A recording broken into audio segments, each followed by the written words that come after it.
হে everyone, তোমরা সবাই কেমন আছো? তো তোমাদের সাথে আমি আজকে একটু অন্যভাবে ব্লগটা শুরু করতে চলেছি। তো আজকে আমি তোমাদেরকে দেখাবো মেদিনীপুরের কী স্ট্রিট ফুড খুবই বিখ্যাত। তো এই যে গাড়িটা দেখতে পাচ্ছ তোমরা, এই ধরনের গাড়ি তোমরা মেদিনীপুরের অনেক জায়গায় পেয়ে যাবে বিভিন্ন লোকেশনে, কিন্তু আমরা যে লোকেশনটায় এইটা খেয়েছি সেটা আমাদের মানে থাকার জায়গার থেকে অনেকটাই কাছে। লোকেশনটা হলো কেরানি চটি। তো এটার প্রাইস হচ্ছে 50 টাকা। 50 টাকায় তোমরা ভালো মতোই একটা কোয়ান্টিটি পেয়ে যাচ্ছ, আর খেতে কিন্তু সেই হয়েছে উইথ আইসক্রিম সমেত। দোকানটা এরকম।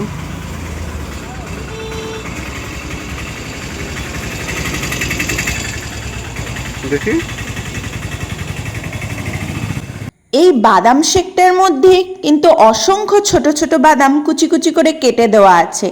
যখনই মুখে ফেলছি তখনই একটা ক্রাঞ্চি ক্রাঞ্চি ফিল আসছে, মানে অসাধারণ। কেমন, এটা কেমন? হুম, 50 টাকা করে যে নিয়েছে তার অর্থ কি? এটা অর্থ ইট? সুন্দর টেস্ট, ঠিকঠাক। যেহেতু আমরা দুপুরবেলা বেরিয়েছিলাম, তো একটু ঠান্ডা কিছু খেয়ে আমরা চলেছিলাম মেদিনীপুরের সবচেয়ে বড় পার্কের দিকে। এই সুন্দর পরিবেশটা উপভোগ করতে বেরিয়েছি। তো আজকে এমনি কোনো প্ল্যান ছিল না, কিন্তু তোমাদের সাথে আমি সকালবেলা যে পোস্টটা করেছি যে আমার চ্যানেলে তোমরা নতুন নতুন অনেক কিছুই দেখতে পাবে, তো তার সূত্রেই আমি বেরিয়েছি।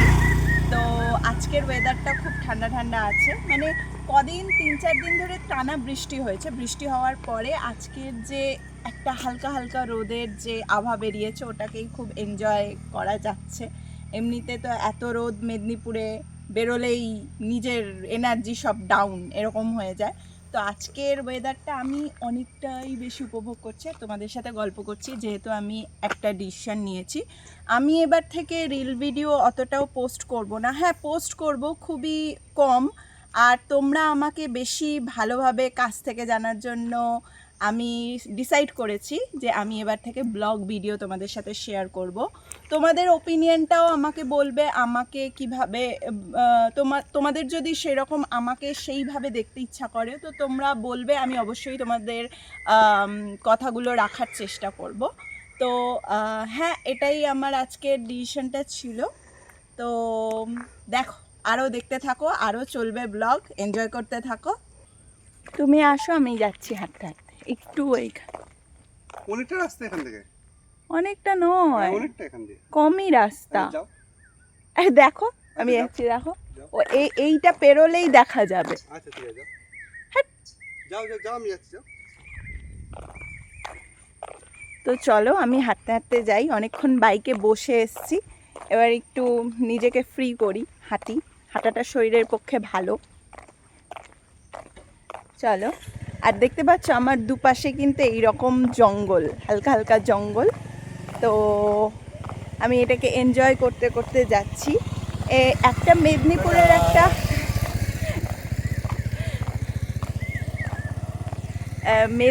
একটা ভালো জিনিস বলবো, এখানে না জঙ্গলটা বেশি, প্রাকৃতিক সৌন্দর্যটাও বেশি। তো তোমাদেরকে আমি একটা কথা শেয়ার করি, আমি বারুইপুরেই থাকতাম, আমার অ্যাকচুয়াল বাড়ি বারুইপুরেই। তো আমি মেদিনীপুরে এসেছি, সেটাও আমি তোমাদের সাথে পরের ব্লগে শেয়ার করব, কারণ আমি তোমাদেরকে কথা দিয়েছি যে তোমরা আমাকে আরও কাছ থেকে জানতে পারবে, আমার পুরো লাইফস্টাইলের ব্যাপারে তোমরা জানতে পারবে। তো আমি জানতে পারবে বলতে কি, আমি যা যা করি প্রত্যেক দিন, যা যা আমি যেখানে যেখানে যাই সবই তোমাদের সাথে শেয়ার করব। ব্যাপারটা এটাই, তো কাছ থেকে জানার ব্যাপারটা এটাই। মেদিনীপুরে একটা বিশেষত্ব বলবো, এখানে বেশিরভাগ গাছে মানে নিম গাছ, বেশিরভাগ নিম গাছ আছে। এতটাই নিম গাছ আছে, মানে আমাদের যেটা, আমি বলবো না কলকাতায়, আমি আমার বারুইপুরের কথাই বলছি, যে বারুইপুরে কিন্তু অত নিম গাছ দেখা যায় না। এখানে যতটা পরিমাণে দেখা যায়, মানে 1 সেকেন্ড কি 2 সেকেন্ড কি 3 সেকেন্ড অন্তর অন্তর তোমরা নিম গাছ দেখতে পাবে। এই দেখো, শেয়াল শেয়াল শেয়াল ডাকছে।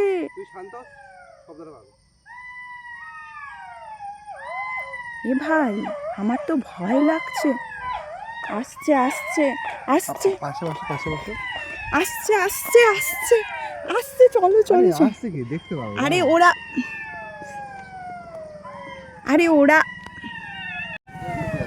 দেখো দেখো। কম কত কম বলো, তো সবাই আওয়াজ শুনতে পাবে। সামনে চলে এসছে। আরে আমাদেরকে অ্যাটাক করবে। না চলো। গো না গো বাবা, না দিনের বেলা কিছু করবে না। আরে ওরকম করো না, চলো। আমরা এভাবেই খুনসুটিগুলো করি। যাই হোক, এইখানটায় তোমরা আমার অনেক ভিডিও দেখে থাকবে, রিলস ভিডিও। তো অনেকেই তখন জিজ্ঞাসা করেছিলে দিদি লোকেশনটা কোথায়। তো লোকেশনটা হচ্ছে মেদিনীপুরের গোপগড় পার্ক। এই পার্কে এই সুন্দর ঝাউ গাছের জন্যই অনেকেই দেখতে আসে বাইরে থেকে, মানে অনেক দূর দূর থেকে এই পার্কের লোক আসে। তো এ বাবা, এ কে? এ তো দারোয়ান বসে আছে দেখছি, ব্রাউনি ডগি। তো যথারীতি এর পারমিশন নিয়েই আমাদের পার্কে ঢুকতে হবে। তো যদি পারমিশন দেয় তো ঢুকতে পারবো, নয়তো নয়। যাই হোক, আমরা পারমিশন পেয়ে গেছি। তো চলো। ওয়াও, লুকিং লাইক আ ওয়াও, কি সুন্দর নাজারা। এই পার্কটা হচ্ছে সরকারের আন্ডারে। তো এটা একটা খুব বড় জঙ্গল, কিন্তু কিছুটা অংশ পার্কের আন্ডারে ব্যারিকেড করা আছে। বেশিরভাগ অংশ এইরকম ঝাউ গাছে ভর্তি, আর অন্য সাইডে আছে বাচ্চাদের খেলার জন্য পার্ক বা ফটোশ্যুট করার খুব সুন্দর জায়গা, যেখানে তোমরা ভালো ভালো ফটোশ্যুটও করতে পারো, pre wedding shoot, post wedding shoot বা অন্য কোনো শ্যুটও তোমরা করতে পারো। পার্কের অন্য যে জায়গাটার কথা বলছি তোমরা অবশ্যই আমার অন্য কোনো রিলস ভিডিওতে দেখে থাকবে। ওই রকমই একটা বিদেশি বিদেশি ফিলিংস আসে, কিন্তু এটা যে মেদিনীপুরে কে বুঝবে। তো এইরকম জায়গা মানে আলাদাই, ফিলিংসটা আলাদাই এখানকার।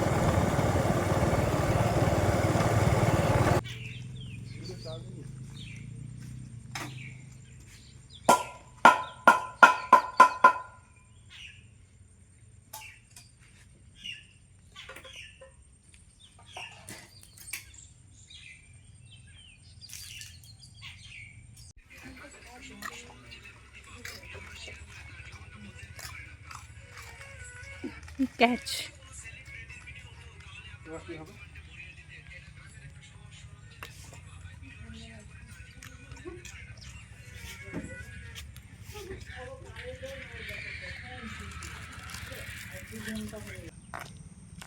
তো এখানে কি বলবো, এখানে কি বেশি সুইটেবল, এখানে যারা যারা প্রি ওয়েডিং শ্যুট করতে চাইছো, যারা সুন্দর ফটোশ্যুট করতে চাইছো প্রকৃতির সাথে, প্রকৃতিকে কাছ থেকে অনুভব করে, তো এই জায়গাটা সব থেকে তাদের জন্য বেটার বলবো। আর গরমকালে তো ভালো, কিন্তু শীতকালে আরও ভালো এই জায়গাটা। কারণ যখন আমরা এসছিলাম প্রথম, তো তখন শীতকাল ছিল আর লোক ভর্তি ছিল, এতটাও মানে প্রকৃতির মজাটা এনজয় করতে পারছিলাম না। তখন তো লোকারণ্য, এখন একটু ফাঁকা ফাঁকা। তো ওই জায়গাটা দেখো, ওই জায়গাটাও শ্যুটটা খুব সুন্দর হবে। ওই জায়গাটা বলো, ওই গাছের ওই ওই ওই এখানে অ্যাকচুয়ালি পিকনিকও করে। এখানে শীতকালে সবচেয়ে বেশি যেটা দেখতে পাবে সেটা হচ্ছে পিকনিক। সবথেকে বেশি এখানে হচ্ছে পিকনিকটা খুব ভালো দেখতে পাবে, চারিদিকে পিকনিক হচ্ছে। একদম। এখান থেকে পিকনিক করতে গেলে কত, 500 টাকা এন্ট্রি ফি। যেমন গাড়ি আসে, না সবই তো ওই দোকান থেকে পাওয়া যায়। না না ওটা না, যখন ঢোকার সময় হ্যাঁ। গাড়ি অনুযায়ী হচ্ছে ওর জন্য একটা ভাড়া, ঠিক আছে, পার হেড একটা করে ভাড়া, ঠিক আছে। এক্সট্রা কিছু নিয়ে আসতে হবে না, শুধু মানুষ এলেই হবে। আর এখানে যে দোকানে বসে আমরা ওই কুকুরের খাবার দাবার দিচ্ছিলাম, ওই সমস্ত দোকান থেকে ওদেরকে আগে থাকতে বলে দিলে যে এতজনের ক্যাপাসিটি, সেই সব কিছু ইচ অ্যান্ড এভরিথিং, মানে পিকনিকে যা যা লাগবে সব কিছু এনে দেবে। যেখানে ইচ্ছা পিকনিক করা যেতে পারে। এখানে পিকনিকের জায়গা, এই সমস্ত ফাঁকা ফাঁকা জায়গাগুলোতে আরামসে পিকনিক করা যায়। এর ভিতরে আবার কিছু কিছু পিকনিক স্পট, মানে পুরো শেড দেওয়া আছে, ওই শেডে জলের ব্যবস্থা থেকে শুরু করে সব কিছু দেওয়া আছে। ওখান থেকে ওখানে পিকনিক করলে, হ্যাঁ এই সমস্ত সব জায়গায় জলের ব্যবস্থা করাই আছে। ওই সমস্ত শেডের নিচে পিকনিক করলে 500 টাকা করে এক্সট্রা দিতে হয়। কোনো টাকা লাগবে না, শুধু তোমার হচ্ছে ওই ছাউনি ফাউনি যা নিয়ে আসার সেইগুলো ব্যাপার। এখানে শীতকালটা সব থেকে বেটার, শীতকালটা সব থেকে বেস্ট। আমরা যখন ফার্স্ট এটা মানে এসছিলাম এই পার্কটা, তো তখন আমরা শীতকালেই এসছিলাম, তখন মানে অন্য ধরনের একটা লেগেছে, আর এই টাইমে অন্য, যেহেতু ফাঁকা ফাঁকা অন্যরকম লাগছে। না শীতকালে কি এখানে অ্যাকচুয়ালি মেদিনীপুরে অতিরিক্ত গরম, তো এই সময় এলে গরমের চক্করে এনজয়টা করা যাবে না। শীতকালটা এলে কি হয়, আউটস্ট্যান্ডিং লাগে পুরো এরিয়াটা। খুব সুন্দর জায়গা, খুব সুন্দর জায়গা। যদি তোমরা ভাবো যে কেউ মেদিনীপুরে আসতে চাইছো, তো তোমরা ডেফিনেটলি এই পার্কটায় আসতে পারো, কোনো অসুবিধা নেই। আর ঢোকার সময় এন্ট্রি ফ্রি লাগে 30 টাকা। হ্যাঁ ও তো ডিপেন্ড করছে, মানে দুজন 10 টাকা না, 10 টাকা করে পার হেড, আর বাইক আনলে 8 টাকা। বাইকটাকে যদি ভিতরে ঢোকাতে চাও তাহলে 8 টাকা। আচ্ছা 10 টাকা করে পার হেড, আর বাইকটাকে যদি ভেতরে ঢোকাতে চাও তাহলে 8 টাকা। বাইক বাইরে রাখার তো কোনো জায়গা নেই। হ্যাঁ রাখাও যেতে পারে, কোনো অসুবিধা নেই। তো অনেকে টোটো করে আসে, টোটোটা বাইরে রেখে দিল, নিজেরা ঢুকলো হেঁটে হেঁটে, সেটাও করতে পারে। জায়গা মনে হয় বাইকে করে ঢোকাটাই ভালো, কারণ সবাই কি আর এখানে বাইক নিয়ে আসবে ঘুরতে? মেদিনীপুরে নর্মাল এলে মেদিনীপুর স্টেশন থেকে যে কোনো টোটো ধরে তাকে বলো যে গোপগড় যাব, ইয়ে হয়ে যাবে। তোমরা যদি গোপগড় পার্কে আসতে চাও, প্রকৃতির মজা নিতে চাও, তো মেদিনীপুর স্টেশনে নেমে কোনো টোটোকে বলবে যে গোপগড় পার্কে যাব, ওরাই তোমাকে এই পার্কে নিয়ে আসবে।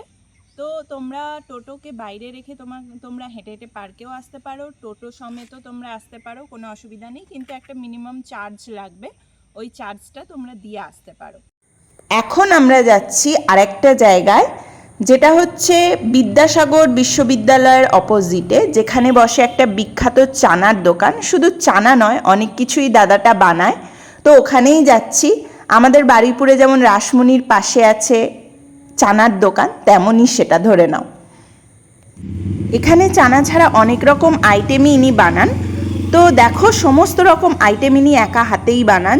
কে কী রকম আইটেম খাবে, যেমন চানা থেকে, আলু কাবলি থেকে, তারপর আনারস থেকে, পেঁপে থেকে, আম থেকে, পেয়ারা মাখা থেকে, সমস্ত কিছু। তো তোমরা দেখো ইনি কিভাবে বানাচ্ছেন।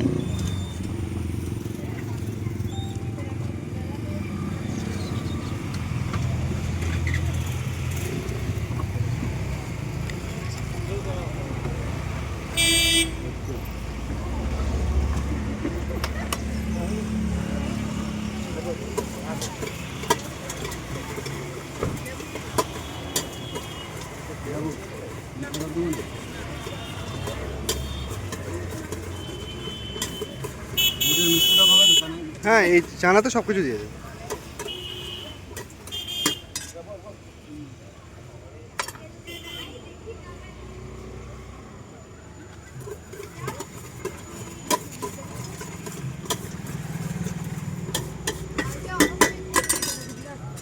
আমাদের একটু নারকেল দেবেন শুধু।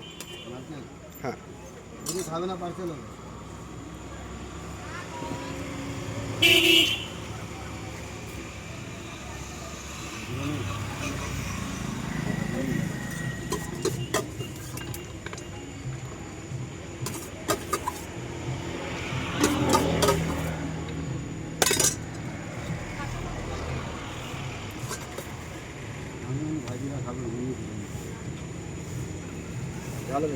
হ্যাঁ হ্যাঁ হ্যাঁ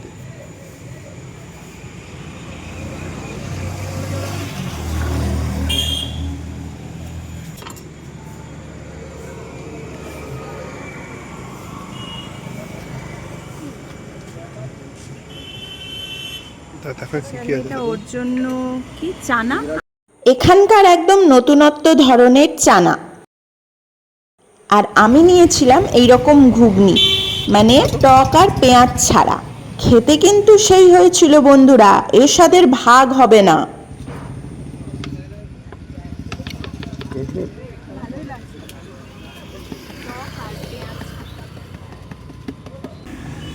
তো আজকের ভিডিওটা এই পর্যন্তই। দেখা হচ্ছে তোমাদের সাথে আমার নেক্সট ভিডিওতে। টাটা।